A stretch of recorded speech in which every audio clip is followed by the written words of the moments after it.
Hi! Hello! నమస్తే. Welcome to my YouTube channel Ramdeeps and నా పేరు దేదీప్య. అందరూ ఎలా ఉన్నారు? నాతో కామెంట్ సెక్షన్‌లో చెప్పడం అస్సలు మర్చిపోకండి. ఈరోజు వీడియోలో మా యానివర్సరీ రోజు వాట్ ఆల్ వి డిడ్ అనేది చూపిస్తున్నాను. అండ్ ఇది మా థర్డ్ యానివర్సరీ. ఈ ఇయర్ యానివర్సరీకి మేము పెద్దగా ఏమీ ప్లాన్స్ చేసుకోలేదు. Just a peaceful day and సింపుల్‌గా చేసుకోవాలి అని అనుకున్నాము. పర్టిక్యులర్‌లీ ఈ ఇయర్ మా స్పెషల్ డేస్ అన్నీ కూడా కొంచెం డివోషనల్ టచ్ ఉండేలా చూసుకుంటున్నాము. And as I already told it's been 3 years నేను హైదరాబాద్‌కి షిఫ్ట్ అయ్యి.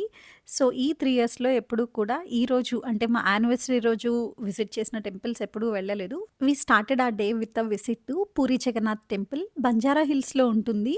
సో, ఫస్ట్ అక్కడికి వెళ్ళిపోయాము. మేము వెళ్ళే టైంకి కరెక్ట్‌గా హారతి ఇస్తున్నారు. We were so lucky. Only thing ఏంటి అంటే ఆ రోజు చాలా ఎండగా ఉంది.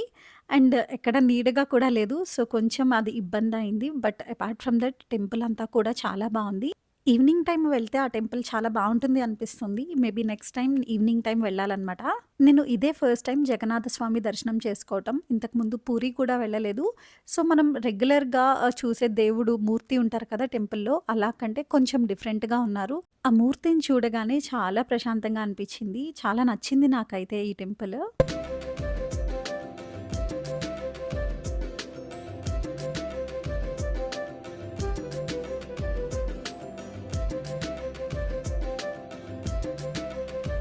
పూరి జగన్నాథ స్వామి టెంపుల్‌లో దర్శనం అయిపోయిన తర్వాత టీటీడీ టెంపుల్‌కొచ్చాము. ఈ టెంపుల్‌కి రావడం కూడా ఫస్ట్ టైమ్ నేను. అండ్ ఇక్కడ నాకు వైబ్ చాలా నచ్చింది. చాలా ప్రశాంతంగా ఉంది. అంటే చిన్న కొండ మీద ఉన్నట్టుందనమాట టెంపుల్. అండ్ టెంపుల్‌లోకి ఎంటర్ అయిన వెంటనే మనకి గోవిందనామాలు వినిపిస్తూ ఉన్నాయి. సో, నాకు కొంచెం తిరుపతిలో ఉన్నట్టు ఆ వైబ్ వచ్చిందనమాట. టెంపుల్‌కి ఎంటర్ అయిన తర్వాత మనం కావాలంటే డైరెక్ట్ దర్శనం చేసుకొని వెళ్ళిపోవచ్చు. లేదు అంటే కనుక మనం మన పేరు మీద అర్చన చేయించుకోవచ్చు. టికెటొచ్చేసి రూ. 150. సో, మేము దర్శనం చేసుకొని, అర్చన కూడా చేయించుకొని ఇంకా వచ్చేసాము. అండ్ మనకక్కడ ప్రసాదం ఇస్తారు. అండ్ ఆల్సో కావాలంటే లడ్డూ కూడా కొనుక్కోవచ్చు. లడ్డూ టేస్ట్ సేమ్ తిరుపతి లడ్డూలానే ఉందనమాట.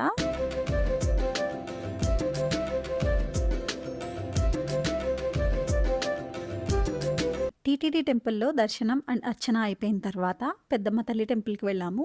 ఈ టెంపుల్ అయితే మనకి జూబ్లీ హిల్స్‌లో ఉంటుంది. ఆల్మోస్ట్ అందరికీ తెలిసే ఉంటుంది. హైదరాబాద్ పేరు చెప్తే ఇంకా పెద్దమ్మ తల్లి టెంపుల్ కూడా తెలుస్తుంది కదా! అంత ఫేమస్ ఈ టెంపుల్ అయితేను. అండ్ అగైన్ ఈ టెంపుల్‌కి కూడా ఫస్ట్ టైమ్ నేను రావటం. ఎప్పుడూ కూడా అలా ముందు నుంచి వెళ్ళిపోయేవాళ్ళం. టెంపుల్ ముందు నుంచి చాలా సార్లు అనుకున్నాను. వెళ్లి దర్శనం చేసుకోవాలి అని చెప్పి ఫైనల్లీ మా పెళ్లి రోజైతే మాకు కుదిరింది వెళ్ళడం. అండ్ ఇంకా దర్శనం ఇక్కడ కూడా చాలా బాగా జరిగింది. దర్శనం అయిపోయిన తర్వాత మనకు కావాలంటే అక్కడ ముడుపు కట్టొచ్చు. అండ్ దానితో పాటు అక్కడ చాలామంది కాయిన్‌ని నిలబెట్టడం చూసాను.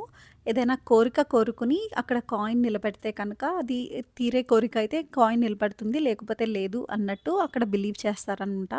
సో, అలా చాలామంది కాయిన్ నిలబెట్టడం అయితే చూసాను.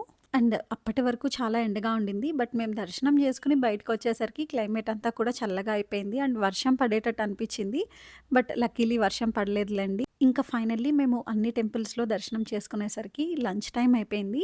మేము బ్రేక్‌ఫాస్ట్ చేయలేదు. ఇంకా సో, లంచ్ డైరెక్ట్ చేద్దామని చెప్పి రోస్ట్‌కైతే వెళ్ళిపోయాము. రోస్ట్ సీసీఎక్స్ అని ఒక కెఫే టైప్ అనమాట. అంబియన్స్ అంతా చాలా బావుంటుంది. బంజారా హిల్స్‌లో ఉంటుంది. అండ్ ఇక్కడ డిజర్ట్స్ అయితే అసలు చాలా చాలా బావుంటాయి.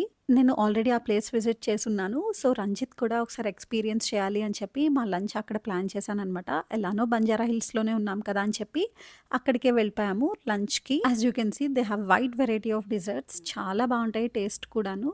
సో, మేమైతే లంచ్‌కొచ్చాం కాబట్టి ఫస్ట్ నూడిల్స్ ఆర్డర్ చేసాము. జాపనీస్ నూడిల్స్ అనమాట. ఇవి చూడటానికి కొంచెం గ్లాస్ నూడిల్స్‌లా ఉన్నాయి. అండ్ టెక్స్చర్ కూడా చాలా డిఫరెంట్‌గా ఉంది. మనం తినే రెగ్యులర్ నూడిల్స్ లాగా అయితే అస్సలు లేవు. కొంచెం డిఫరెంట్‌గా కూడా ఉంది టేస్ట్. అండ్ చాలా లైట్ ఉన్నాయన్నమాట. అండ్ దానితో పాటు ఒక పిజ్జా కూడా ఆర్డర్ చేసాము. వెజ్జీ పిజ్జా ఆర్డర్ చేసాము. బికాజ్ శ్రావణ మాసం కాబట్టి అండ్ ఆల్సో అది థర్స్‌డే మేమిద్దరము నాన్ వెజ్ తినము. సో, అందుకని చెప్పి veg noodles and also pizza order చేసాము. It was a thin crust pizza చాలా బావుండింది టేస్ట్. ఈ 2 డిషెస్ మాకు చాలా ఫిల్లింగ్‌గా అనిపించినియి. బట్ స్టిల్ డిజర్ట్ తినాలని చెప్పి మేము కునాఫాది డిజర్ట్ ఆర్డర్ చేసాము. ఇది కూడా టేస్ట్ నెక్స్ట్ లెవెల్ ఉంది. సో, అదంతా అయిపోయిన తర్వాత ఇంటికొచ్చి కాసేపు రెస్ట్ తీసుకొని we thought of having some pampering slash grooming session. So, అందుకని మా దగ్గరలో ఉన్న ఒక సెలూన్‌కైతే వెళ్ళిపోయాము. అక్కడ సర్వీస్ ఓకే. ఓకే ఉంది. నాదైతే కొంచెం పర్వాలేదు కానీ రంజిత్‌కైతే అస్సలు నచ్చలేదు. తను తీసుకున్న service. He got a facial done and నేనైతే హెయిర్ స్పా చేయించుకున్నాను. నా హెయిర్ స్పా కొంచెం మసాజ్ అది ప్రొవైడ్ చేశారు. బానే ఉంది. కానీ Ranjit was not satisfied with the service they provided. నా హెయిర్ కొంచెం ఫ్రిజ్జీగా అలా అనిపిస్తోంది. నాకు అంతగా నచ్చట్లేదు. సో, ఐ థాట్ కొంచెం స్పా సెషన్ ఏదైనా తీసుకుంటే బావుంటుంది కదా అని చెప్పి ఆప్ట్ చేసుకున్నాను. అండ్ సర్వీస్ అంతా కూడా ఓకే. ఓకే ఉంది. నా హెయిర్ ఎందుకో ఈ మధ్యన చాలా ఫ్రిజీ అండ్ డ్రైగా అయిపోతోంది. సో, అందుకని చెప్పి హెయిర్ స్పా చేయించుకుంటే కొంచెం బెటర్‌గా ఉంటుందేమో టెక్స్చర్ అని చెప్పి I thought of getting it done. But for some reason hair spa చేయించుకున్న వెంటనే హెయిర్ టెక్స్చర్ కొంచెం బానే ఉండింది. బట్ ఒక వాష్ తర్వాత ముందు కంటే ఇంకా డ్రైగా అయిపోయిందనమాట హెయిర్ మొత్తం. So, maybe I have to do something home remedy ఏదైనా చేయాలి. ఈ ప్రాసెస్ మొత్తం ఫస్ట్ అయితే హెయిర్ వాష్ చేశారు. తర్వాత ఒక క్రీమ్ అప్లై చేశారు. ఆ తర్వాత కొంచెం మసాజ్ అప్లై చేసి, ఇంకా హెయిర్ వాష్ చేసి డ్రై చేసేశారు. అంతే అనమాట. ఆఫ్టర్ స్పా నా హెయిర్ ఇలా ఉందనమాట. ఇంకా స్పా నుంచి వచ్చేసిన తర్వాత డిన్నర్‌కి వెళ్దామని చెప్పి స్టార్ట్ అయ్యాము. మేము ముగ్గురం, నేను, రంజిత్ అండ్ రంజిత్ వాళ్ళ బ్రదర్ అరుణ్ ముగ్గురం కలిసి డిన్నర్‌కి వెళ్తున్నాము. సో, ఎక్కడైనా మంచి ప్లేస్‌కి వెళ్దాము అని అనుకున్నాము. బట్ చాలా టైర్డ్‌గా అనిపించింది సెలూన్ నుంచి వచ్చిన తర్వాత. సో, ఇంకా అందుకని దగ్గరలో ఉన్న ఇతిహాస్‌కి వెళ్ళాము. ఆల్రెడీ ఈ ప్లేస్‌కి విజిట్ చేశాము. మాకు ఫుడ్ బాగా నచ్చింది. సో, అందుకని చెప్పి మళ్ళీ ఇంకా ఇక్కడికే వెళ్దాము అని డిసైడ్ అయ్యాము. తెలిసిన ప్లేస్‌కే వెళ్ళటం అనేది బెస్ట్ అండ్ సేఫెస్ట్ ఆప్షన్ కదా! సో, అందుకని చెప్పి ఈ ప్లేస్ చూస్ చేసుకున్నాము. అండ్ ఎలానో వెజిటేరియన్ కాబట్టి ఇంకా రంజిత్ నాకే ఇచ్చేశారు. నువ్వే ఆర్డర్ చెయ్యి అని చెప్పి. సో, ఇంకా సూప్ అండ్ 2 స్టార్టర్స్ ఆర్డర్ చేశాము. టేస్ట్ అయితే చాలా బాగున్నాయి. అండ్ మెయిన్ కోర్స్‌కొచ్చేసరికి ఉలవచారు veg biryani first time try చేశాను. టేస్ట్ చాలా బావుంది. ఇక్కడ నేను ఎప్పుడు ట్రై చేసినవి కూడా నాకు టేస్ట్ మంచిగానే అనిపించినియి. ఏది డిసప్పాయింట్ అయితే నేను అవ్వలేదు. సో, మీరెప్పుడైనా కనుక ఒకసారి వెళ్ళాలి అనుకుంటే ఇతిహాస్‌ని కూడా కన్సిడర్ చేయండి. టేస్ట్ బాగున్నాయి ఇక్కడ. That's how we spent our day. చాలా పీస్‌ఫుల్‌గా అనిపించింది. అండ్ ఎలా అయితే కావాలి అనుకున్నామో సేమ్ అలానే అనిపించింది. సో, ఈ వీడియోకి ఇంతే. వీడియో నచ్చితే లైక్ చేయండి, షేర్ చేయండి, కామెంట్ చేయండి. ఛానల్‌ని సబ్స్క్రైబ్ చేయడం మాత్రం అస్సలు మర్చిపోకండి. అలాగే పక్కనే ఉన్న గంట సింబల్‌ని ప్రెస్ చేస్తే నా నుంచి వచ్చే అప్డేట్స్ ఏది మిస్ అవ్వకుండా మీరు ఉంటారు. See you in the next one. Bye. And also నా ఇన్‌స్టాగ్రామ్ హ్యాండిల్ డిస్క్రిప్షన్ బాక్స్‌లో ఇస్తాను. అక్కడ కూడా ఫాలో చేసి కొంచెం లవ్ చూపించండి.